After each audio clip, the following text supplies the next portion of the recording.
Hey there viewers, welcome back to Ray of All Trades. Next one on the bench is a Husqvarna 254. This belongs to a great friend of mine. It's not an XP, but honestly I think that Husqvarna made a mistake. I want to say that this saw should all day long be an XP model. They are fantastic professional grade saws. Husqvarna, made in Sweden. It's the old school. He's the original owner. And this is his only saw. I don't know now, but he was cutting about 10 cords a year with just this one saw. Kind of speaks to, what its capability is, just taking care of a saw and using it. I know there's a whole lot of people who are going to disagree with me, but I'm telling you, I've known him a long time, and this is the saw, and he heated his house with wood. So, like I said, cut a lot of wood with it. But he said it won't stay running now. I haven't tried it yet, obviously. A couple things can happen with these. The switches sometimes go bad, but they usually go bad in the open position. They won't usually go bad shorting out together unless the wires are actually touching and grounding out. Fuel filter, fuel lines, carburetor, ignition coil, a whole lot of things can cause that. But you guys know me, I'd be willing to bet $1 to a donut. This fuel's gonna be perfect. That's him. He knows what he's doing with a saw. But we're gonna go through the steps anyway. Oh yeah, look how pretty that is.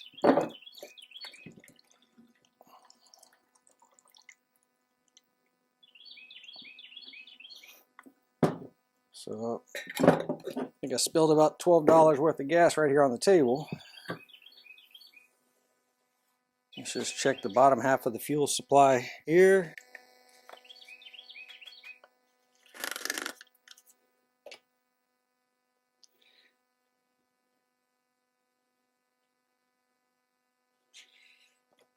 Well, I think we've already found our problem. I'm going to try to show you. Down here inside the tank, there's a fuel line that's supposed to be coming up through the body of the carb. I don't know if I can show you guys as easily. Let me just pull it out and I'll show you what we're talking about. Alright, so see how that fuel line just basically pinched off and it's shot now? I'd be willing to bet that that is the only problem with this saw.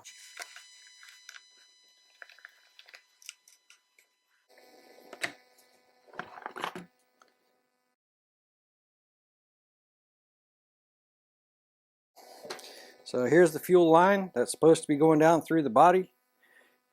And you can kind of see where it goes through the grommet right there. That Tygon, and I'm using air quotes because this might have been an aftermarket Tygon fuel line. And they don't seem to last, even with the non-ethanol fuel, which you guys can tell based on that color. So let's get that out the way. And then here's our fuel line, right? There's the routing, goes underneath there, and then goes straight through that hole. Let's finish pulling it off of here. Oof. Yeah, I have my safety glasses on. All right, there it is.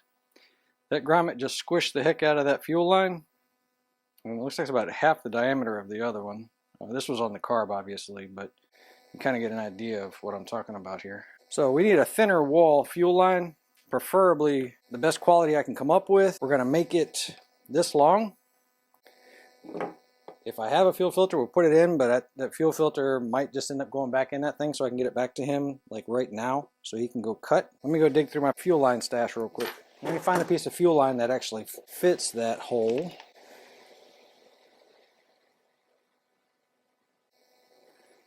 Tell you what, that line right there doesn't drop in and it's kind of snug. I think that's actually what we want. Let's see what we have here.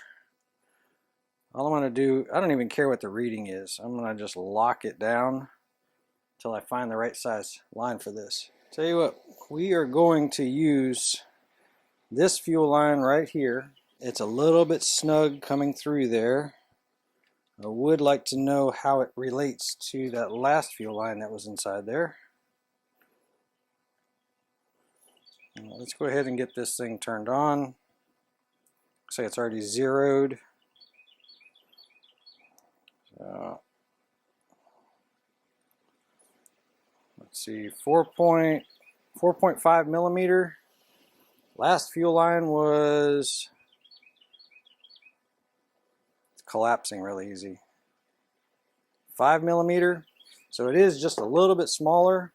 Has a decent size inner diameter. Can't really compare it to the crushed part, but I mean, I think this black line is going to be the way for us to go. I really think you're going to like this trick. Got some fishing line. I'm going to demonstrate with a much larger piece of line just to show you what the fishing line is going to do. And let's throw a, let's grab another fuel line that you can see the difference. So basically I'm going to tie the fishing line into a knot about that far up on the fuel line, okay? And then when I'm done, and it'll be a much better knot, probably a square knot. Anyway, when I'm done, what I'm going to do is I'm going to put half hitches down the line. So a half hitch is you just take the line, right? You take the rope and you wrap it over itself like this, okay? So you see how this side is coming over the top, this side's on the bottom, and I'm going to shove the line through here so that when I pull, I'm going to be constricting on that. Okay, so when it's a fishing line, it won't be that drastic, but I'm going to put several of these half hitches. It's called a half hitch, by the way. Just make a loop, shove the line through that side. Again, make another loop, shove the line through that side. Okay, just make a loop, roll it over, shove the line goes up through the bottom side. Okay, so it's going to look something like that. And when I pull on this, this is pulling and compressing that line, and it's going to make the bottom of the line very short. So I'm going to tie the last half hitch really close to the bottom. I'm going to shove the fishing line through here. I'm going to pull, and then the fishing line is going to be compressing the fuel line, and it should pull through there. So again, this is not that size rope. We're going to use this fishing line. So let's start about here. Just going to make a couple of knots, granny knot, square knot, anything, right? Just something to hold it in place.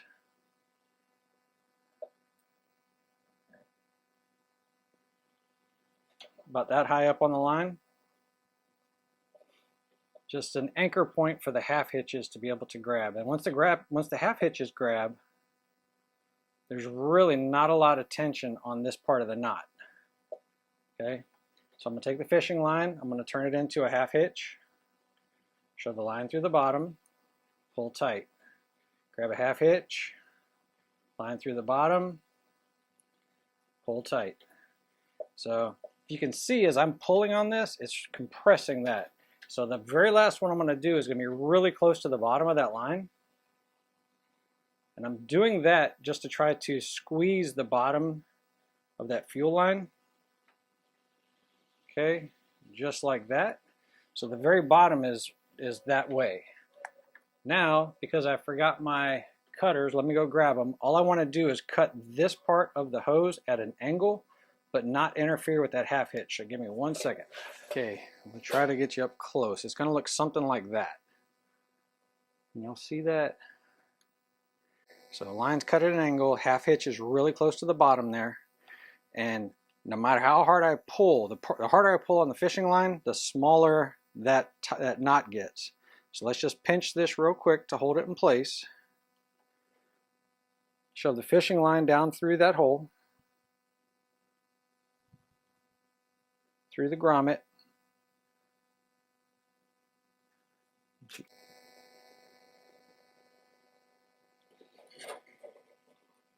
I think I see it.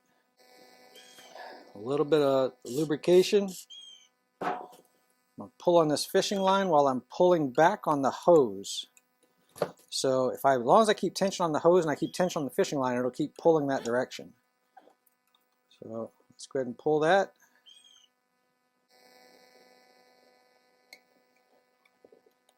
Looks like I need to.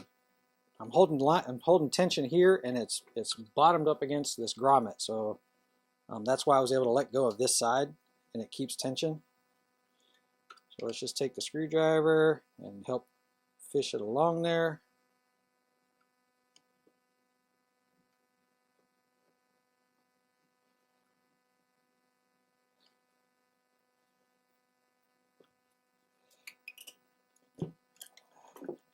Okay. And there it goes. Let's pull out all the line. Everything that you did this to, I would definitely cut off. So let's bring this up here. We're going to cut, because I was messing with this hose, I'm going to cut that part off because I feel some edges on this top up here. Let's cut that off. Okay,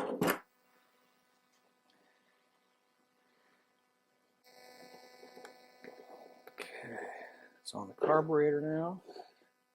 I would like to go ahead and get this part on just to make sure that I'm not making something too short. So fuel line's going to go through that piece right there. And I'm going to pull fuel line until I get to the spot that I want it to be.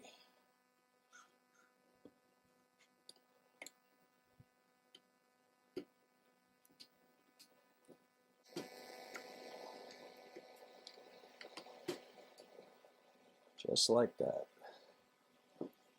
So the fuel line on the top is done. I'm going to go ahead and just put this on. I'm just trying to keep dirt out of the motor. So, because I'm going to use compressed air to blow all this out of here, I want to make sure that all of the spots are covered when I start moving dirt around.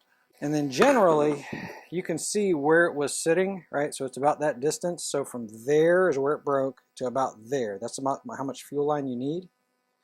So let's just get it somewhere close, maybe even just a little bit on the long side.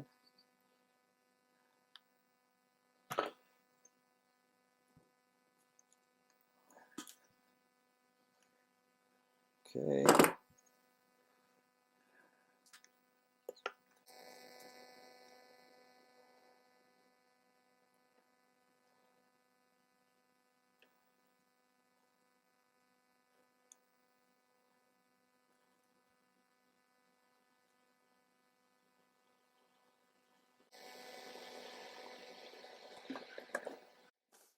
And just stuff that back down inside there.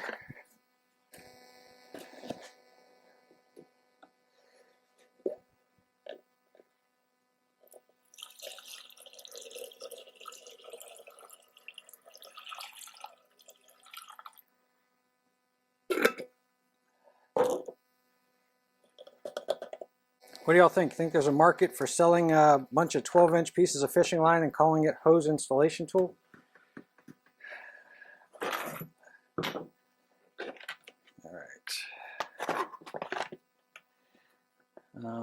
So I'm going to leave this cover off for a second. Let's make sure this thing runs. If it does, I'm just going to blow it off real quick and then put the cover back on. So let's just verify this thing runs real quick. So it's brand new fuel line, so it's got to pull all that new line, fuel up through the carb. It may kick off right away and stall. I have not adjusted anything, so start position is over here. The stop is that direction to make sure that it's not stopped. Anyway, so that's the run position.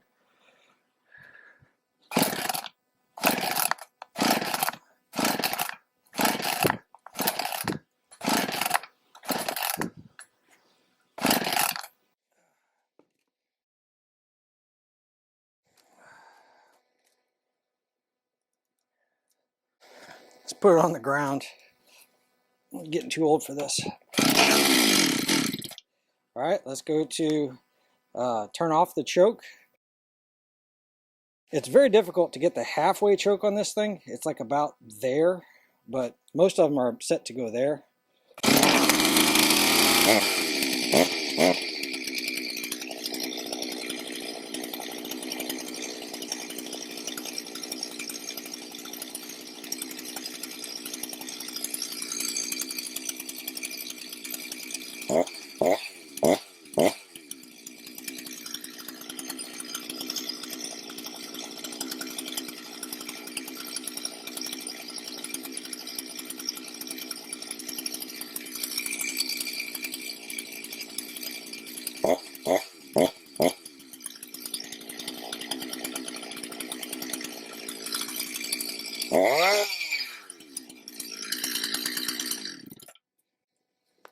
There you have it.